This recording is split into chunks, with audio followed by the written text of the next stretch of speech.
straight up. Blackness I who tell the truth? Mark Scott, defend the ghetto youth. Mark Scott, radio station is the fruit. Mark Scott, straight up from the root. Mark Scott, who tell the truth? Mark Scott, defend the ghetto youth. Mark Scott, radio station is the fruit. Mark Scott, straight up from the root. Mark Scott, I do it for the love, him not do it for no money. Straight up, him attack, educating everybody. Big up my friends and big up my family. Turn on the radio, catch the vibes, it's integrity. Straight up, Scott stands for unity. One people, one nation, one destiny. Free up the truth in the air, even the blind can see. The deaf can hear, the dumb can talk, the cripple can walk. Boom. Who tell the truth? Mark Scott, defend the ghetto youth. Mark Scott, radio station is the fruit. Mark Scott, straight up from the root. Mark Scott, who tell the truth? Mark Scott, defend the ghetto youth. Mark Scott, radio station is the fruit. Mark Scott, straight up from the root. Mark Scott, we have to gather wrong, grab a seat and sit down, pay attention. Education, liberation, we have to stand strong. Ben Scott upon the radio, lively up the program. Everybody call somebody and let them turn and tune and on the radio and catch the boom song. We boom it up already, we have to boom it up again. Expose and reveal him. Who tell the truth? Mark Scott, defend the ghetto youth. Mark Scott, radio station is the fruit. Mark Scott, straight up from the root. Mark Scott, who tell the truth? Mark Scott, defend the ghetto youth. Mark Scott, radio station is the fruit. Mark Scott, straight up from the root. Mark Scott, I do it for the love, him not do it for no money. Straight up, him attack, educating everybody. Big up my friends and big up my family. Turn on the radio, catch the vibes, it's integrity. Straight up, Scott stands for unity. One people, one nation, one destiny. Free up the truth in the air, even the blind can see. The deaf can hear, the dumb can talk, the cripple can walk. Boom. Who tell the truth? Mark Scott, defend the ghetto youth. Mark Scott, radio station is the fruit. Mark Scott, straight up from the root. Mark Scott, who tell the truth? Mark Scott, defend the ghetto youth. Mark Scott, radio station is the fruit. Mark Scott, straight up from the root. Mark Scott.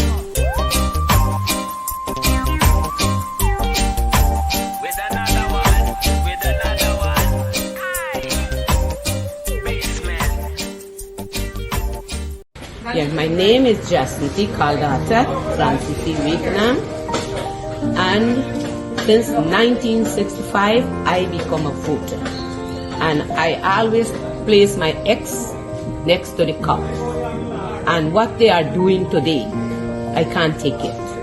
So I have no more vote to give to PPP anymore. I'm not going to vote anymore no more. If they have to lose by one vote, they're losing it by data. This is attorney Shellen Washington, owner and founder of the Washington Law Firm, located at 455 Utica Avenue in Brooklyn, New York. We're specialized in medical malpractice, personal injuries, matrimonial law, and landlord and tenant. If you're in need of legal representation, please give us a call today. The number to call is 718-877-3100. Consultation is free at no cost to you, so call us today to see if we can be of any assistance to your legal needs.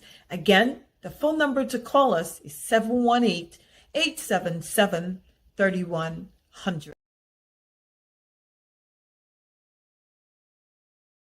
Oh, Jesus Christ, if cost of living double, I don't know what happened. A pound of sugar is $300 already. Flour, everything gone up.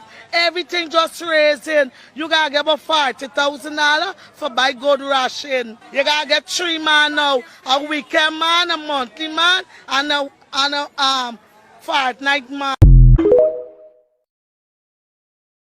Yeah, my name is Jacinty Caldata Francis Vietnam, and Since 1965, I become a voter. And I always place my X next to the cup. And what they are doing today, I can't take it. So I have no more vote to give to PPP anymore. I'm not going to vote anymore no more. If they have to lose by one vote, they're losing it by data.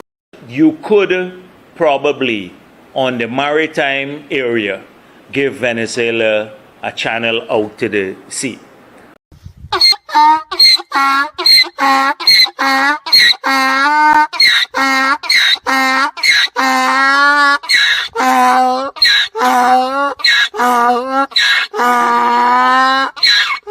Right across Ghana, when the ministers of Granger or Nagamutu come here after the 21st of March, you say to them, walk behind them, chase them out, they're going to be illegal. Say to them, you're illegal.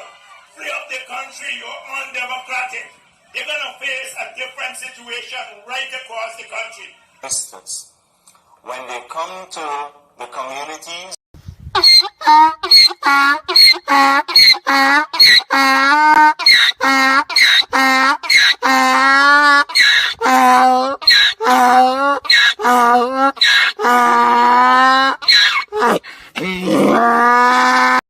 Yeah, my name is Jacinti Caldata Francis Vietnam, and since 1965 I become a voter, and I always place my X next to the cup.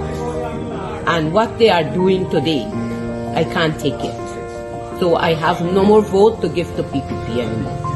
I'm not going to vote anymore no more. If they have to lose by one vote, they're losing it by data. So, this is attorney Shellen Washington, owner and founder of the Washington law firm located at 455 Utica Avenue in Brooklyn, New York. We're specialized in medical malpractice, personal injuries, matrimonial law, and landlord and tenant. If you're in need of legal representation, please give us a call today. The number to call is 718-877-3100.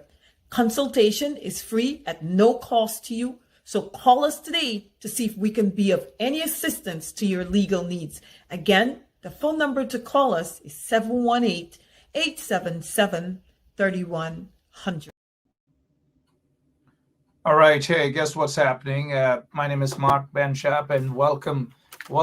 I just got to do almost everything by myself. We have a part-time worker because, in Guyana, it's all about part-time worker. Unlike what they're doing in the corrupt PPP regime in Guyana, is they don't pay their part-time workers properly. So we have a part-time worker. Let me just report to you guys right off the bat that Lemon did not show up for work today. Lemon, I repeat, right after the $1 trillion budget, Lemon did not show up to work today. And we will excuse Lemon because he is frustrated. He is on the verge of giving up because of massive corruption in Guyana. He says that every time he watches this show, he knows the level of corruption. He suffers from what is called infliction of emotional distress. And so he called in today to say that he wouldn't be able to make it. And I have decided that we, on behalf of all of you guys, that Lemon is given a pass today, because anybody will feel frustrated with Guyana. Anyone will feel frustrated with what's going on in the country. And we cannot blame Lemon. I was tempted to fire Lemon, but after listening to him explaining that he is confused, he's frustrated because the PPP regime has to go, he did. I can play the recording for you guys. He was almost in tears. He said, $1 trillion. Well, of course, probably is the first time Lemon is hearing trillion, but I had to break it down for him. And so he just, I don't know, man. I don't know. And so I said to Lemon, there are a lot of lawyers in the PPP. will end up in prison, or if they were in the US, they would have been in jail. So the corrupt individual in one cell would be saying, I want to talk to my lawyer. And then the lawyer would say, leave Sanjeev Dattadin in them. The lawyer would say, I'm here. I'm here. Or in this instance, with the PPP, they should change it to me right kana yo. Ala bitu de he. Corruption upon corruption upon corruption upon corruption, guys. Massive corruption in the PPP regime. Do not be fooled. Just do not be fooled. I know all of you, every single one of you. Do not be fooled. I know you guys like that. Me there right kana you why? Me there right in a jail cell next to you why? Oh, then get all of in a jail cell here why? What we gonna do now? What we gonna do? I gonna eat pan top. I gonna eat cricket. I gonna eat earthworm. All kind of thing I gonna eat. Right? Anyways, good evening to all of you. Every single one of you beautiful people. Welcome to Straight Up. Now that you get a chance to see my face, let's begin the program, guys. Like I said, Lemon is not here today. Lemon is off. Lemon, huh? All right, so what's happening? What's bothering you guys today? Talk to me. Let me know what's bothering you guys. If you want to, look, let me say it to some of you. If you want to wear suits, if you want to walk around, who is this guy seamstress? Who is the tailor? I know it's not that guy a block away from Camp Street Prison. You guys know who that tailor is. He's one of the best. That guy is one of the best that they have in Guyana, that tailor, apart from when my uncle Frederick used to reside in Guyana. Uncle Frederick was the best, still is the best. Probably still sewing gabardine, crimpling pans, all kind of thing. You go to Uncle Frederick, my uncle. Yeah. But this guy in 2024, here it is, he's walking with a $3 suit to go, a $3 suit to go and present a $1 trillion budget, a $1 trillion budget. Nobody would take this guy seriously. Absolutely no one, apart from the income tax threshold to raise from, from 85,000 to 100,000. Wow. Just about $70, $72. What are we to do? Do they expect people to put their hands up in the air and clap and jump on a mountaintop and sing? What is it that, okay, the budget is the largest. Wow. Sorry about that, guys, that I'm laughing like that. Sounds like those guys down at the cathedral, right? Wow. $1 billion, $1 trillion budget? You gotta be kidding me. $1 trillion budget for who? In an oil-rich economy? $1 trillion Guyana dollars, 1 trillion, is it? What is it? $1 trillion? Well, probably. Yeah. But can you guys imagine that these Moko, these Paku, these Katahars, these Korhi, these Tamar, these Tirikabur, Nanikacho walk right into Parliament, and they walk right past those shadow ministers. Hello, shadow ministers. Some of the shadow ministers say, oh gosh, I didn't get time. I need some more time. You see, I told you guys this. I told you guys, you Aubrey Norton, diehard supporters, that now wasn't the time to send those shadow ministers anyway. Don't send them anywhere. Wait until after the budget, and then you sit down. You have a retreat. You go out. I will contribute towards it right now for all of the members of parliament in the opposition to have a retreat. Go Oriala. Go down quarantine side. Don't go the other side. Go quarantine side. And I am gonna put $30 towards that. $30 towards that. Go Oriala side, go Blackbush Polar side, have a retreat, sit and talk about the way forward. But anyways, sorry about that, guys. Sorry about that. I'm really sorry about that. Don't want to offend some of you out there. Sometimes some of you who are supporters of the coalition, supporters of the PNC, y'all skin thin. Some of y'all, not all of y'all, and some of y'all bums is raised too. You can't talk, y'all get vexed. As noticed some of y'all could use and cuss out the PPP, how much, and they undemocratic, and they this and they that. But as soon as Mark or anybody else on here start talking about y'all bumps raised, oh, don't talk about Aubrey like that. And like, I'm trembling. Good evening to you guys, Dennis Atwell and all of you, every single one of you, right?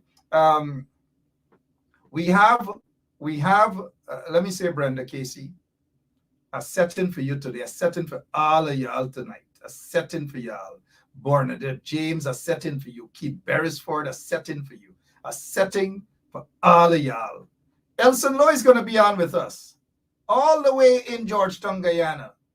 He called, during the conversation with our executive producer, he begged, he said, man, y'all didn't get no old generator, y'all could loan blackout. He's afraid of blackout. Look, how many of y'all ever see Elson Lowe smiling like that? We deliberately put him on so you could catch him. Oh, you don't have blackout, right, Elson? No blackout. Well, Mark, I had low voltage and blackout earlier today, so you don't call it on me, man. I mean, Look, Elson, let me say this to you, sir. Let me say this to you. What is going on, man? What is, I'm here. By the way, Lemon walked off the job today, so I got to do practically everything by myself, right? Yeah, thank you, sir. But let me ask you this. All the money these Pakus in the PPP spent on generators. I know Elson looked like he comes from the grew up with granny or grandpa and thing. When you say Pak one thing like it is hurt Elson. But they're Pakus, Elson. Let's not run away from that. But what happened to the generators that we've been hearing about for Christmas? What happened? Man, the Minister for Finance, I can't say Minister of Finance, Minister for Finance, he got up and proudly announced that due to the growth of the economy, electricity demand has outstripped electricity supply. And I'm thinking to myself, are you trying to say that there's been blackouts? Is that what you're trying to say? But really, that's what that means. If you have demand that outstrips supply, and he said all year long, that means that you've been having blackouts all year long. And now, when it comes to this generation capacity that they brought in late, they said it was going to be there for Christmas, it's going to be in time for Christmas. The minister is saying that it will be fully installed and ready to go by February. Now, Mark, I keep making this remark to people when I see them. I say, to my knowledge, Christmas does not fall in February. I don't know if I'm mistaken. I cannot believe that we're looking at a delay of 2 months on this. This is unbelievable. Unbelievable. These guys, Elson, and I just want to see a facial expression again. These guys are Pakus. Come on, let's get a facial expression. Oh my God, they're Pakus. Good evening to all of you who are now joining us. Conrad Disgusting August is here. Michael Reed. Wow, Michael, that's a good name. Michael from quarantine. Good evening to every single one of you. Elson, this is what, before we get to Elson and so forth, let me just say to you guys that this is the so-called folder that they have, file that they have on this Keith Lowenfield, Clement Mingo, and Roxanne Myers conspiracy to defraud. This is a fraud because there's no evidence that these guys defraud anything. And I want others who jumping around on social media hollering, but PNC rig elections, coalition rig elections, they got to stop with this PPP propaganda nonsense. They got to stop with this PPP propaganda nonsense. And I heard Melly Mel repeating the same crap as well. But coalition rig elections. Somebody call Melly Mel. Tell Melly Mel that the coalition didn't rig no elections. That there's no evidence that the coalition rigged any elections. That if the PPP was serious about any allegations of electoral fraud, they would have been interested in having the elections petitions heard. The fact that they ran away from the elections petitions, they fight tooth and nail to ensure that the elections petitions are not heard. It means, and we're not hearing anything low. When was the last time you heard anything about show we are SOPs? When was the last time you heard anything about SOPs? Not for a long time. I even heard the Attorney General saying he's not satisfied with the pace at which the cases have been going. I mean, if these cases are supposed to be high-profile, important cases, I mean, all these years have passed and you've not seen any tangible progress. On the other hand, you may recall in local government elections, there was serious allegations and evidence produced to the police where people's signatures were forged. Have we seen any advancement in that case? A lot of people complained bitterly that the PPP candidates had forged their signatures on official election documents. Have we seen motion on that? Now, there is, of course, I think in Guyana, a lot of frustration that we've got a PPP that seems to want to apply the justice system whenever it is that it suits them, and when it doesn't suit them, they don't want to apply the justice system. And that is so true. True. Sorry about that. The evidence, Mr. Lowe, is so glaring that the PPP, they obviously did something as highly questionable as it pertains to the elections, and they have not presented any evidence to point in the direction that the coalition did anything wrong. Now, if you have any evidence, trust me, if there is any evidence that the PNC or coalition did anything wrong, I will apologize. But for now, we would have to say that every single thing is pointing in the direction of the PPP, that they have rigged the elections. They were installed to suit the agenda of those who were interested in installing them. And maybe that explains why Pompeo jumped on a plane so quickly to go and sit and have a talk with his catfish comrade. So apart from that, I want all those who beating this dotish PPP drum that the coalition rig elections, they got to stop with this nonsense. The coalition did not rig elections. And now Purple Lady,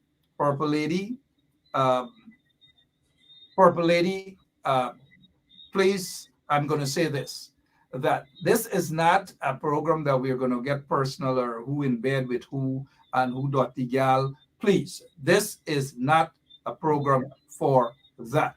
And so, Purple Lady, we'll say bye-bye for you. We're not going to tolerate that calling anybody dotty gal, and it's not going to be tolerated here at all. Period. So that's it for that comment. So, and who vex.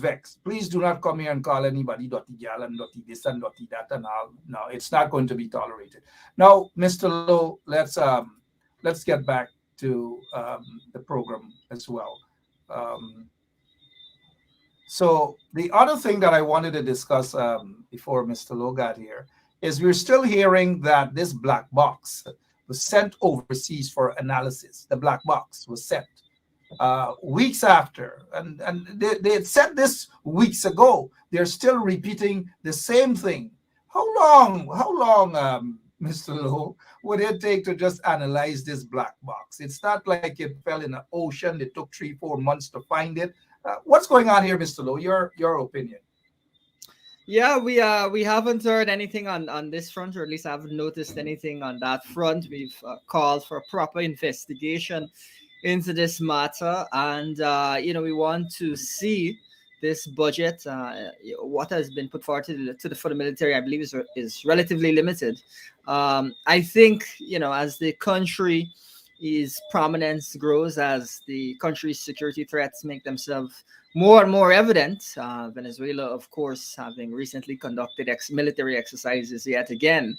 That to me indicates that we need to take very seriously how we treat with the military and the resources we provide them.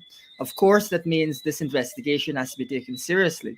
But more than that, I would say that we need to ensure that going forward, any helicopters and similar equipment that is provided for the military to use is of the highest standard, highest quality, so that we can safeguard the lives of our soldiers as much as we can. Well said, Mr. Lowe. There's another topic, and definitely we will be talking about the budget and this wow, wonderful what is it, $1 trillion budget, over $1 trillion. What's in it for Auntie Drupati, Auntie Waveney, Auntie Brenda, and all these people? We'll get into that, and Uncle Keaton, everybody. But before we get into that, this is what caught my attention, Elson, and all of our listeners. This is, look at this, Elson. Take a look at this. Construction of St. George's Secondary School behind schedule. Hundreds of millions of dollars. This is not the first school. It's not the second. Something is wrong with this regime. Let's take our folks back to Linden also. The school out in Linden that hit St. James and Kashif and Shanghai and these guys supposed to have constructed. It is, look where it is still. What's going on with this school here? Skullduggery, robbery, fraud upon the nation, Mr. Lowe?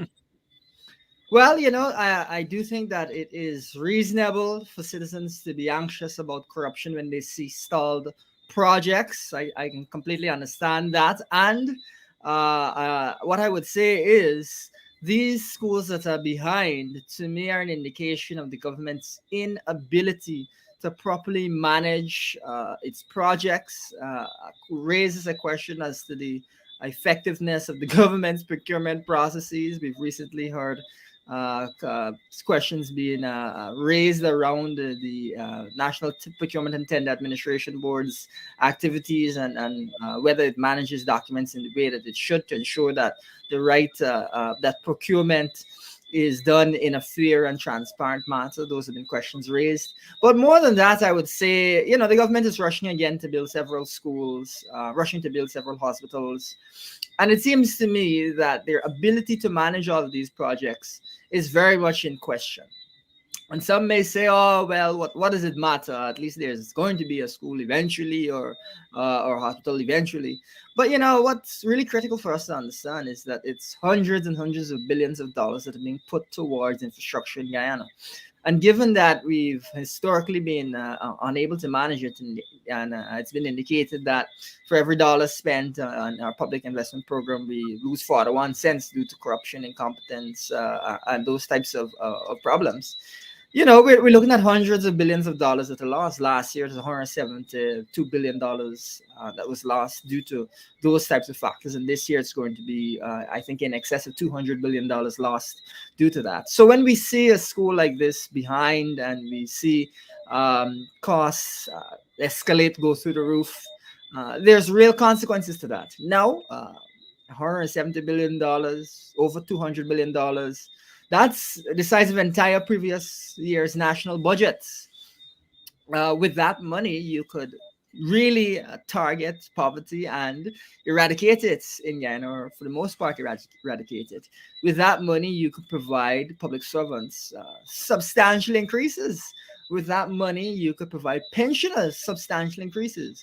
But because the government insists on throwing money at infrastructure without proper management and without addressing the terrible corruption problems that we've got in the country, we're seeing these extreme levels, this extreme waste. As a result of that, of course, the government should prioritize poverty alleviation, should prioritize ensuring that our pensioners are properly taken care of. But, the upshot of not managing all of these projects well is that money that really should be going to citizens is going by the wayside or ending up under somebody's mattress, as they say.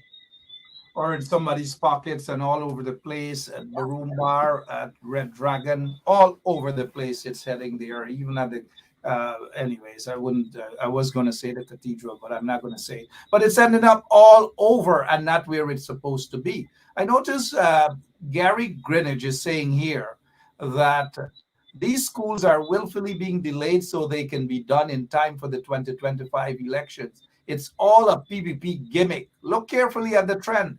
Yes, you are correct, Gary. It's the trend, but it's also the corruption. The corruption, giving money to the boys and their friends and their cronies and their concubines and so forth.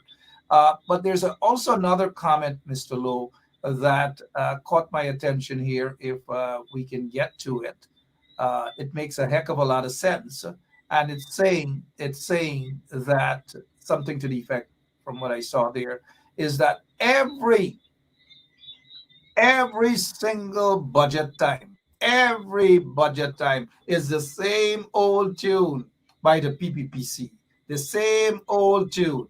There's a song that goes, I don't know if it's something like this: "I tired of the same thing over and over." This should be a commercial by the opposition, because we're tired of the same political rhetoric, the nonsense, the sort of dotish speeches coming from those guys in the PPP side. They come with a budget, and I'm surprised that Dr. Ashley Singh turned up there as the Minister of Finance. We thought Gunguri would have turned up. But this $1 trillion budget, you weren't surprised that the PPP gimmick and the $1 trillion. Talk to us, Mr. Lowe, briefly about how much meaningful is this $1 trillion budget to the ordinary man and woman. What can they gain out of that? Over to you, sir.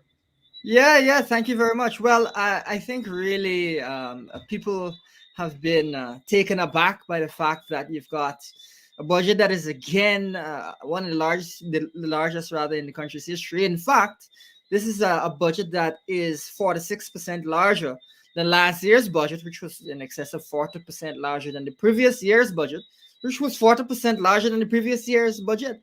What that means is that you've seen an escalation in the size of budgets, but with the budget essentially tripling in a couple of years, and if you go even further back, it's nearly 5 times as large as budgets from not so long ago. But are we seeing from these budgets value for money in any way, shape, or form? To me, it is totally absurd to have a budget that is in excess of $1 trillion, goodness me, and to see only $100 per day increase for pensioners. To me, it is absurd to see a budget that is in excess of $1 trillion and to see only a $5,000 increase in the Because We Care cash grant that the PPP has been focused on. That really represents pennies, if you catch me, a very, very small incremental change. The tax threshold has also hardly been increased, $15,000 increase on that tax threshold. Now, we in the opposition have been saying that should be moved to $150,000, and we'll speak to larger changes in the tax threshold as time goes on. One of the reasons we mentioned this is, it is really absurd that in a country that's adjusting for prices, it has the 10th highest GDP per capita in the entire world, 10th highest in the entire world, that we would be asking people who are making $750 US a month, $150,000 to pay taxes. That is really ridiculous. People are just struggling to get by in Guyana's economy, and I think it's about time, given all of this, given the growth of the oil sector, that we restructure a bit. Now, some will say, "Oh, the growth in the GDP, it doesn't mean anything. The tripling of the economy doesn't mean anything." But I would point out to them that the budget has tripled. Therefore, money is being spent commensurate with the growth, in line with the growth. It's just that the money is not being spent on you. Absolutely. The money is not being spent on them. We're talking about the break this down for us. Again, the PBB is smiling because they think this is something that is huge. The threshold to rise from 85 to 100,000, and they're celebrating drums, tassa drums, all sort of things, and dancing. Absolutely, that is such a minimal increase. The Minister for Finance even mentioned only 13,000 people would who would benefit from that, in that they'd no longer be paying tax. I mean, in a country with hundreds of thousands of people who are employed, for you to be boasting about a little 13% change, I think is really ridiculous. But it must also be seen within the context of a country that has had multiple years, where in the past few years, where it has been the country in the world with the highest growth rate, or if it's not the highest, it's the second highest, multiple years. So for you to just be coming with these incremental changes when you're seeing monstrous increases in Guyana's GDP, I think it's really, really tragic. When you're seeing monstrous increases in the national budget, is really, really tragic. But the PP seems, I think, committed to this incrementalist approach, committed to a minimal approach. And as a result of that, this budget very much reflects what people were worried that it would reflect, which is that people are not at the center of the budget, but rather it is infrastructure projects that are commanding really the focus in the national budget. And I want to say one other thing about a substantial increase in that tax threshold. In Guyana, we have our labor force participation rate is much lower than in the United States. And we want to encourage people to work and to contribute to the economy. But one way to encourage them is to remove the taxes for low and medium income workers. That will ensure that when they work, they get more value from their work, and therefore they're willing to go out and seek a job or seek a better job.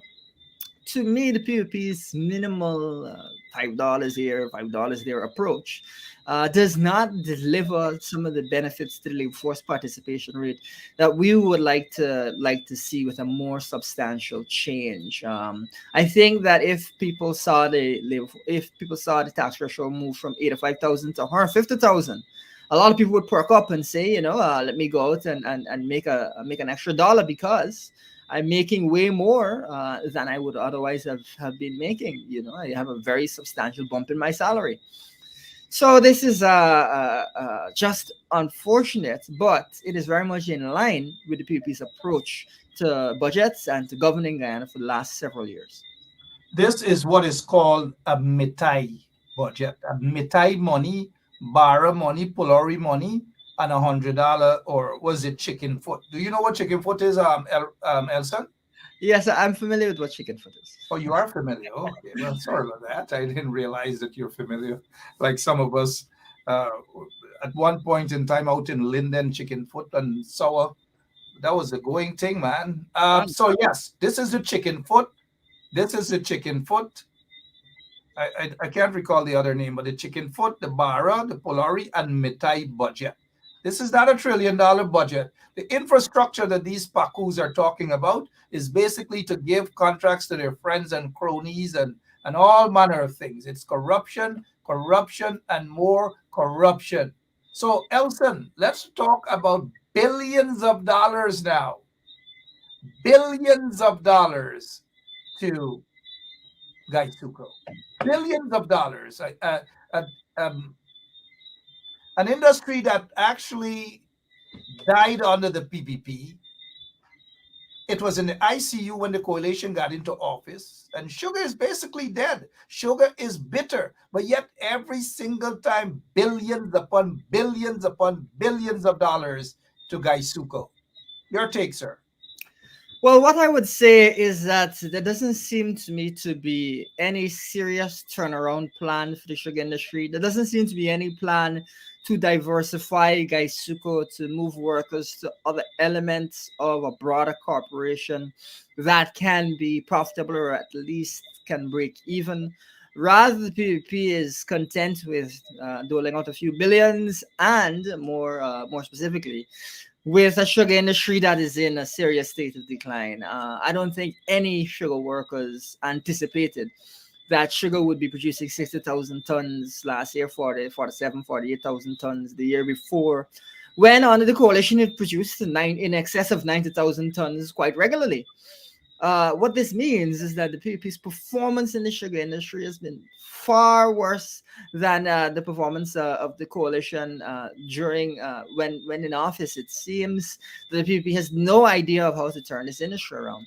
The Minister for Finance boasted about I think it's a 28% improvement in sugar production, but that is coming off of Gaisuko's worst ever year with 47,000 tons. So anything improving off of your worst year is going to be a significant improvement, eh? So that to me is just kind of a bit of puffery, as they say, in terms of the statistics, in terms of explaining those statistics. But Uh, but yes. the sugar industry guy Suko, is that guy still acting CEO or has he been confirmed? Says Narayan Singh. He is supposed to be this czar, this expert, call himself the turnaround expert. What exactly has he been doing? Because he's been very quiet recently, though. What's going on? Yeah, well, what I would say is we need to see, and the Gaisuko management needs to be engaged in this as well from the government's perspective, and we in the opposition will put forward our proposals, some serious and comprehensive plans as to how to move Gaisuko forward. It is also important for us to know that those are thousands of Guyanese workers working at Gaisuko who we want to be productively adding to our economy, and who we believe can productively add to our economy. So, not having a proper plan in place means that workers who could be adding otherwise to the economy are stranded in an industry where they're perpetually having to be bailed out. Really, we need to see diversification in Gaisuko. We need to see Gaisuko workers more involved in the oil and gas industry. And I think that that will help them to get higher wages in the process.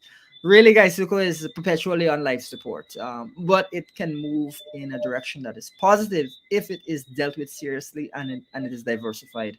As it stands, PPP is perfectly happy to produce much less sugar than the coalition was producing, to pump money in with no clear plan as to the direction of travel, and not to see Gaisuko workers who are really just Guyanese reach their full potential. Rather, they're being held back by poor PPP policies. Poor PPP policies, 43 minutes after 9 o'clock, Guyana time that is. Elson Lowe. Elson is the economic advisor to the leader of the opposition's office in Guyana. Let's move over to this here now, Mr. Lowe. Something of interest. This caught my surprise. Same Ashni Singh is saying, look, there will be change to the NRF withdrawal rule. Really? After all these withdrawals that they have made? I don't know. What sort of changes is he hinting at, Mr. Lowe? Please tell us. Yes, well, it seems that the government is looking to withdraw more money from the NRF. They haven't, I think, given some of the finer details on this, but we'll inquire as to those details. There's a couple of things to take away from this, I would say. The first being that the government, to me, given there's only a few years now that this law has been passed, clearly did not properly plan out this legislation, and so they've had to run back and adjust the legislation only a couple of years after having put it in place. But also, it raises for me a great concern that the government, whenever it feels like it needs to plunge into that NRF, thinks that it can plunge into the NRF and withdraw all the oil monies as it would like. We're not hearing a structured financial plan for the NRF. I raised the discussion around the interests on the NRF, and it was indicated, oh, they can't change the laws on the NRF. They can't change the rules in the NRF. Now all of a sudden they're changing the rules. What I said at the time was you need a structured plan as to how you're going to use these oil revenues. That is to say, at what rate, and given the different circumstances, how you'll approach that. To me, it's disturbing that the government is going into the further into the NRF when they've already obviously got so much spending that they've already put together. So it sounds like more spending coming down the pipeline. The other thing that I want to point out to your viewers on this note is that we must recognize that the source of the revenues in our sovereign wealth fund, in the natural resources fund, is from oil revenues, and oil prices are notoriously volatile. So for me, for the government to be relying heavily on oil revenues and then changing the rules to plunge into the NRF without discussing an appropriate structure is very disturbing. And it means that if we are faced with an oil price crisis, The Guyana's ability to fund its budget might be in question. This is concerning. It flies in the face of the PPP's so-called financial prudence that they like to promote. And I think really it reflects a government which is very poor at planning. Just to concretize this point for your viewers, the PPP went back for supplemental budgets, I think, like 5 times last year. If you're going back for supplemental budgets 5 times in 1 year, and you're changing the rules that you yourself put in place for withdrawals, it means that you're not able to plan properly and you're scrambling for money here, there, and everywhere. That is very concerning. They're thieving the money. Thieving the money. They're a bunch of bandits, crooks, vagabonds. That's what they are. Good evening if you're now joining us. And you're correct. Last year they went about 5-6 times begging and running to Parliament. These guys are thieves. Now, with $1 trillion budget, don't be surprised that 1 or 2 months after, they'll be back in Parliament for more money. And there's a reason behind this infrastructure, all the billions of dollars in the infrastructure. They have a plan. They're going to go to Region 10, and they're going to identify a couple of roads. They're going to talk maybe about the road from Linden to Ituni, and from Ituni to heading towards Kokwani, that it needs repair. And then they're going to go from Rockstone, that area, they're going into the other direction. And so they're going to attempt to create these sort of small part-time jobs. They're going to give some hustlers, PPP hustlers within those regions, whether it's Region 10, Region 9, and they're going to, from this infrastructure, money for infrastructure, it's basically to buy votes as they prepare for next elections. That is what it's about. But they're going to go back to the National Assemblies, maybe 1 or 2 months after this budget is passed, begging and stealing more monies. They're not to be trusted. Before we move on that, Mr. Lowe, what has happened, sir? What has happened? Before I ask this question, let me give you a breather. Let me let our listeners know that, you can go ahead and take a sip. I see you look in the direction of your... Take a sip. So it's just funny that in Guyana, and I'm sure your viewers can relate, you have house lizards who tend to like to sip your drink if you're not paying attention. So that's fortunately, my drink is finished, so they're too late. But not only they get lizards in the government, serpents in the government. They're more dangerous, those serpents. But tomorrow evening, guys, guess what? I'll be doing a one-on-one with this guy. Let me see if you guys remember him. If you remember him, yes, he's going to be my guest tomorrow night, right here. We have a lot to talk about. And Tom, yes, Tom is going to be on. Tom is going to be on tomorrow night. I have a lot of questions for Tom. We have a lot to discuss. And so Tom will be my guest tomorrow night. Tom Anderson, he's back. Tom Anderson is back. All right. And you know when Tom is back, Tom is back. All right.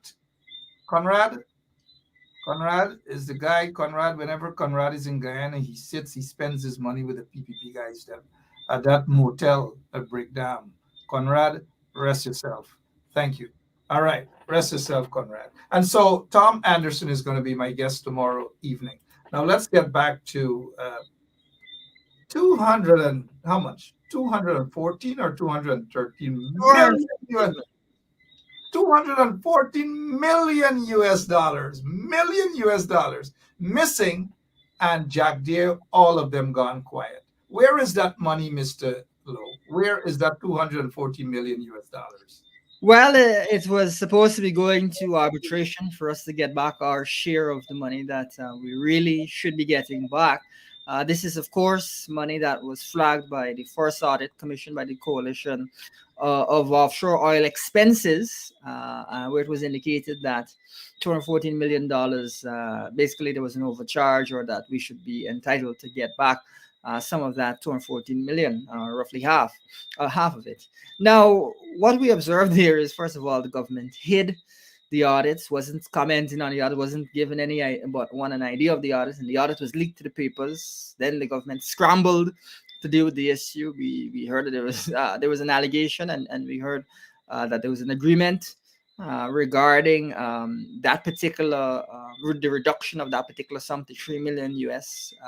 That was all a conversation, and now we finally heard after we highlighted that this was extremely concerning. This move from in excess of 100 million US that Guyana could benefit from to down to 3 million US. We saw the vice president say, "Oh, they weren't authorized to make that change, and no, they're going to go to arbitration now to get back this money." But yeah, it's very easy for the PPP to say they're going to go to arbitration, say they're going to get back the money, and not actually do anything to that effect. So one of the things I said we're looking to see in this budget is whether the PPP has put aside money for consultant, for legal fees, for legal for legal advice on this matter, so that they can effectively deal with the arbitration process and recover these funds. I haven't noticed that allocation. I'll look more closely to see if it's buried somewhere. But to me, if there isn't a substantial allocation anywhere, that is just a signal of the PPP's disinterest in properly representing Guyanese's interests when it comes to dealing with the oil industry, and when it comes to hundreds of millions of US that Guyanese really should have been are entitled to, and that can be used to help them, whether it is in the cost of living crisis, whether it is to deal with the cost of living crisis, whether it is public servant salaries, whether it is for pensioners. It's a substantial amount of money, and whether the government is serious about getting it back remains to be seen. Remains to be seen. They're not serious. They already split that money up. Look at the guy who supposedly struck that deal, that low-level worker. Oh, just a slap in the. That's all right. We'll take away a couple. What is it? I think it's 2 weeks salary. 2 weeks salary. That's it. If they did that, I'll be surprised. But to this day, we don't know what the 2 week salary this guy is. And I know your shadow minister in the coalition there, shadow minister of Attorney General, did request for the public to know how much that low-level worker is receiving. I don't know, for some reason, the opposition leader wasn't interested in that information, but all of us probably had a curiosity. We have an interest to find out. So it was very important. It still is important. But Mr. Lowe, let's go to this here now. Your take. Budget 2024 is proactive, paves way for more job creation. That's according to the Guyana Marketing, Service Association, whatever. More jobs, create more job creation, business opportunities. For who, Mr. Lowe?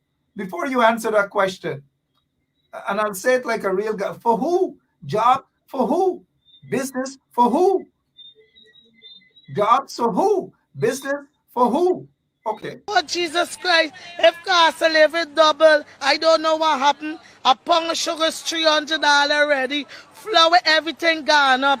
Everything just raising. You got to get about $40,000 for buy good ration. You got to get 3 man now. A weekend man, a monthly man, and a fortnight man. And the fourth is, you know who, Mr. Lowe. One of the things I would point out about this budget, which I think has concerned a lot of people, is that there isn't any kind of strategic and deliberate focus on small businesses, number one, and on productivity, number two. We saw the government mention a few $100 million for the Small Business Bureau, a few $100 million for grants. And you're thinking to yourself, the Small Business Bureau can have a massive impact on Guyana's economy, because small businesses employ people, and small businesses empower women, and small businesses can contribute to the GDP, contribute to greater competition, and therefore lower prices, and so on and so forth. So the government continues to see the Small Business Bureau as an afterthought. as just a little agency that they don't really have to properly fund. They continue to see these sorts of business grants as a little something to give to people, perhaps to pacify some and incentivize others. But really, what we want to see is large grants that allow people to buy equipment, to open premises, and to open businesses. The grants that are typically given are smaller, 250,000, and so on and so forth. So there needs to be much larger grants. That's why we've said the Small Business Bureau, we would like to see billions of dollars put towards small businesses in terms of generating jobs and moving the economy forward. That to me is critical, but we've also talked about National Productivity Bank to finance productivity enhancing acquisitions, whether it is machinery and technology and so on, because the IDB has indicated that Guyana has historically had, I mean, of course, outside of the oil industry, some of the lowest levels of adoption of technology of any Caribbean country. If we want to build a competitive private sector, a competitive economy, we cannot languish at the bottom of a list of countries that are adopting new technologies.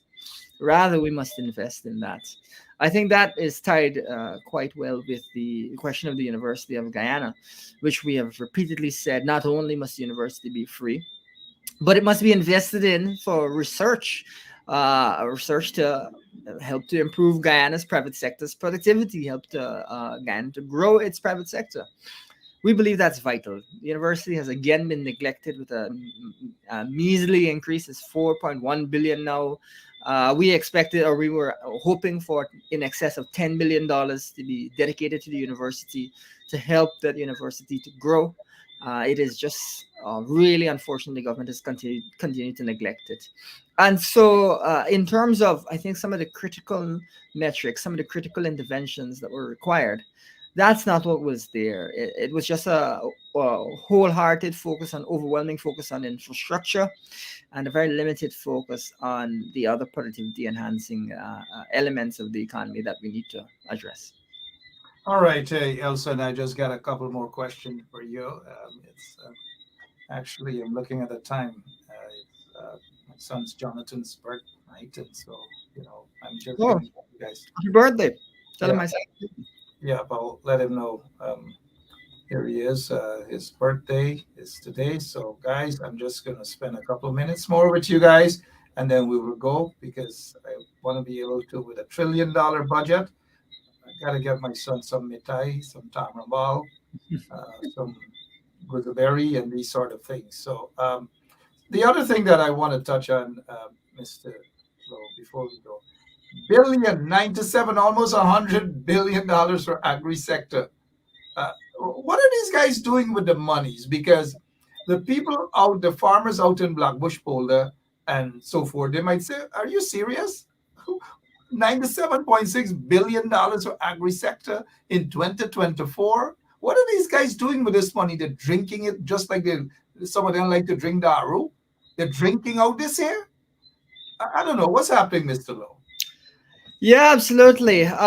Listen, the agricultural sector, in order for it really to deliver the type of long-term returns that we'd like to see it deliver, it requires significant investment in research and development. It requires significant adoption of technology. The government seems to think that more and better are the same thing, which of course they are not. And so they just want to pump more money into the sector. Whether we're getting the appropriate returns for this much money, to me, is a real question, right? And as a result, I think there's a lot of concern around the agriculture sector. We've seen rice perform okay. We've seen, I think, timber is down. We've seen sugar again languish.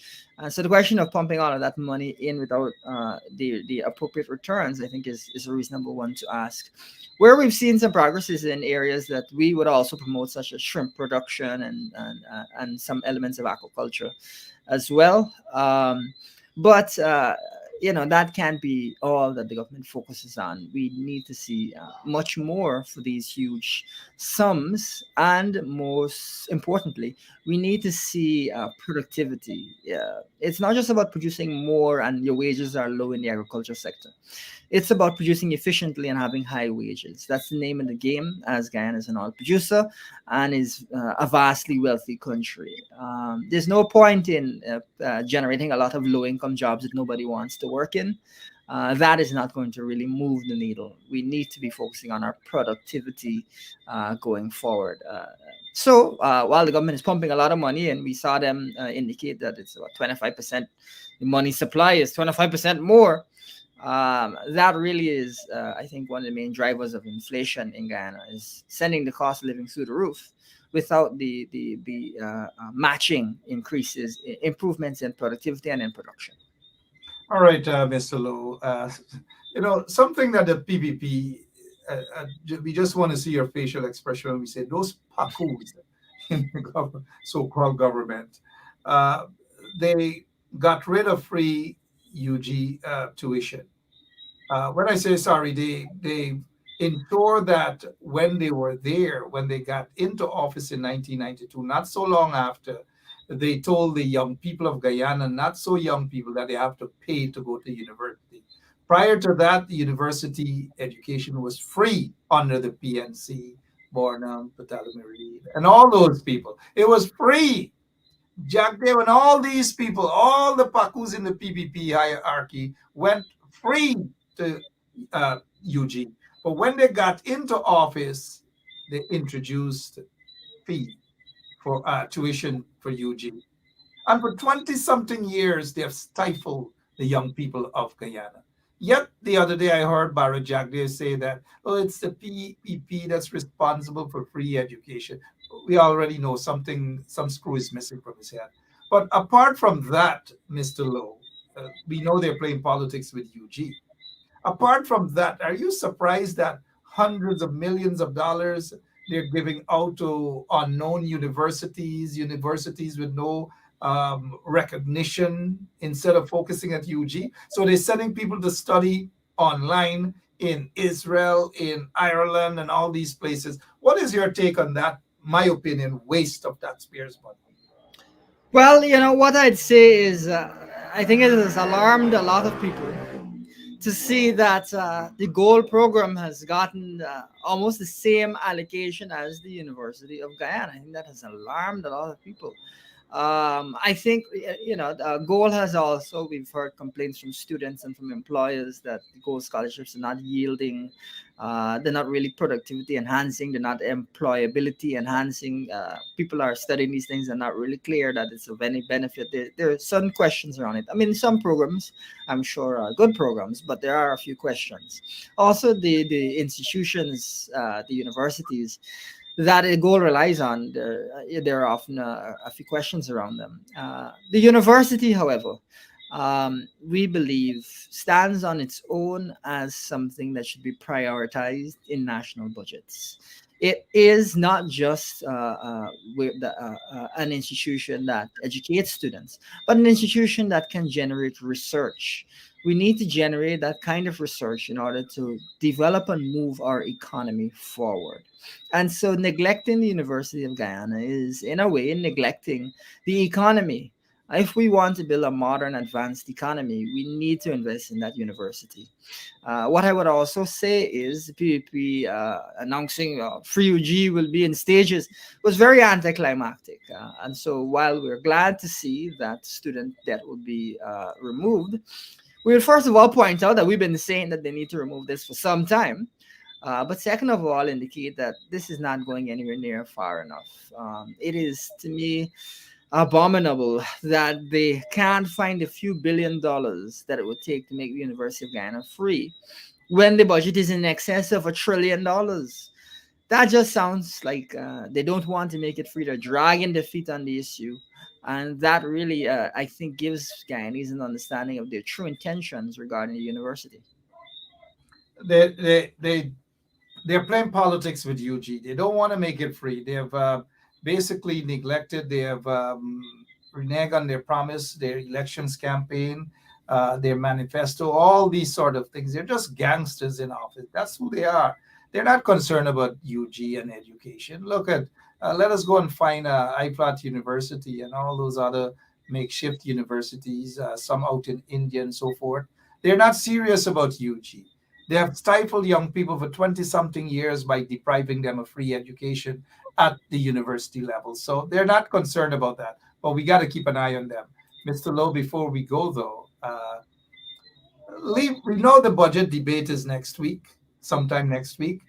All of the MPs, including some of your friends, them in the opposition, everybody will be dressed up and dressed out and go out there and so forth. Your closing remarks as it pertains again to this trickery, this $1 trillion budget, this trickery. What's your final message to our listeners tonight, please, sir? Well, I always try to contextualize things. We've got a country where we're seeing oil production reach record levels, producing more than twice as much oil as Trinidad during its boom. And yet, it's difficult for Guyanese to make ends meet. We've got a country where the economy has more than tripled in only a few years. And yet the government believes that people making $150,000 and less should be paying taxes, income taxes. We've got really a government that refuses to even properly acknowledge that we've got a cost of living crisis and continue to have inflation in Guyana. It refuses to acknowledge this. And so they put measly less than 1% of the budget towards direct cost of living mitigation.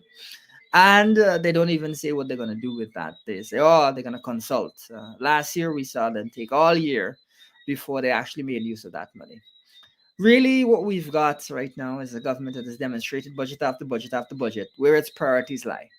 And it seems to me that it is really concerning that the government believes it is more important to spend money on roads and bridges than on education. More important to spend money on roads and bridges than on health care. That is troubling, to say the least, and gives a sense that the focus of the government is on where they can steal and how they can best assist their friends, family, and favorites and their elites with a few more dollars. That is not the direction we want to see this country go. It continues to alarm me that from the time that we've been including oil monies in our budgets, the share of the budget spent on education has consistently fallen. That should not be. Education is vital as we try to build out our economy. So what I would say is the national budget has continued the trend that the PPP has been on for some time, and that I think citizens have every right to be pretty pessimistic about life under the PPP. Well said, Mr. Elson Lowe. You will be back right here on Straight Up sometime next week or even before the end of the week if you're available. I know you're all over the place. You're on CNN, you're on BBC. You're just all over, and we're glad that you grace us with your presence here tonight, right here on 107.1 FM. Take care of your drink and that house lizard. Thank you so much, sir. Yeah. All right, guys. Elson Lowe there. My name is Mark Benchab. I've got to go. Remember, tomorrow evening, guess who's going to be here? Tom Anderson. Yes, Tom Anderson is going to be here tomorrow night. I'll be having a nice chat with Tom. I have some questions for him. And guess what I got to do? I got to go off. You guys know where I'm going, right?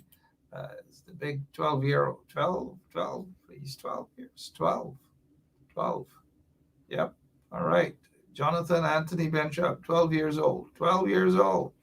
And we got to go eat some mitai and all manner of things. And those of you who are celebrating your birth anniversary as well, I wish you all the best. God's blessings upon your life. And for those of you who are going through what you're going through, always remember, 3 might not be good enough if you're looking for a 4th. Hey, guys, come to me. Come, here I am. I'm volunteering. Oh, Jesus Christ. If cost of living double, I don't know what happened. A pound of sugar is $300 already. flour, everything gone up. Everything just raising. You gotta get about $40,000 for buy good ration. You gotta get 3 man now. A weekend man, a monthly man, and a fortnight man.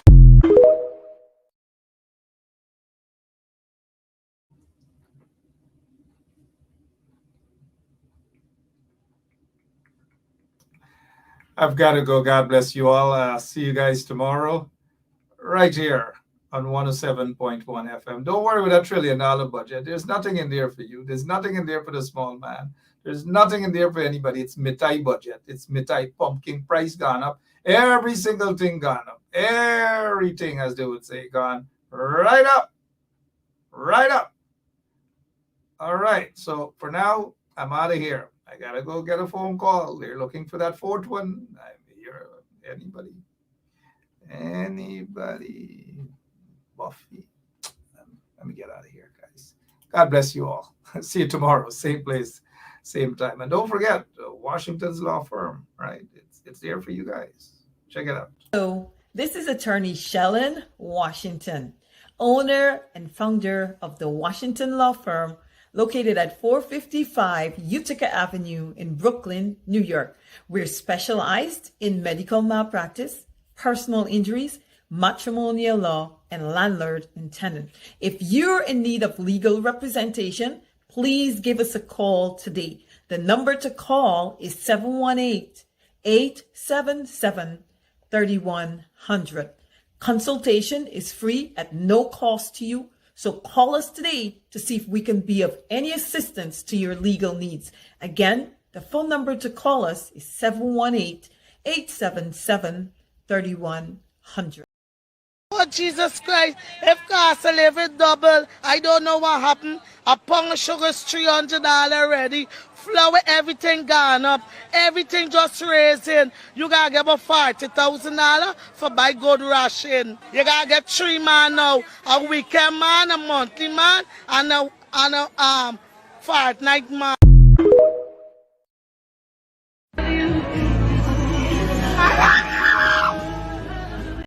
Yeah, my name is Jacinti Caldata Francis Vietnam, and since 1965 I become a voter, and I always place my X next to the cup. And what they are doing today, I can't take it. So I have no more vote to give to PPP anymore.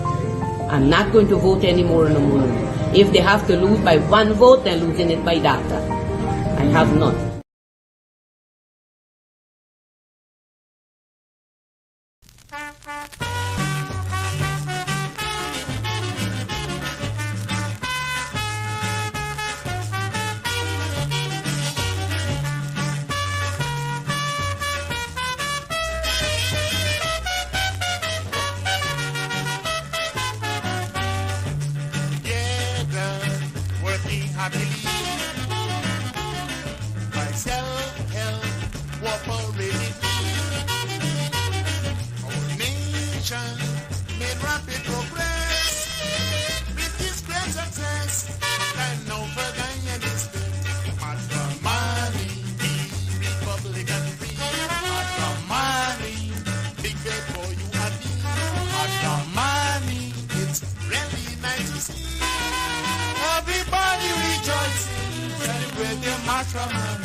matrimony.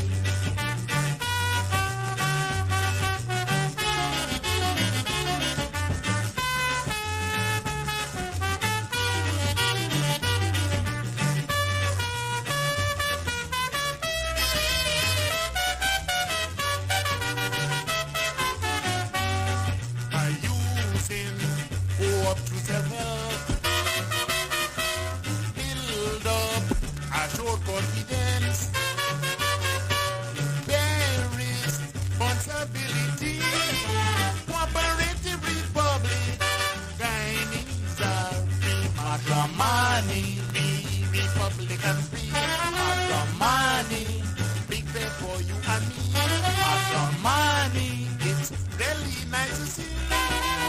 Everybody rejoicing, celebrating matrimony.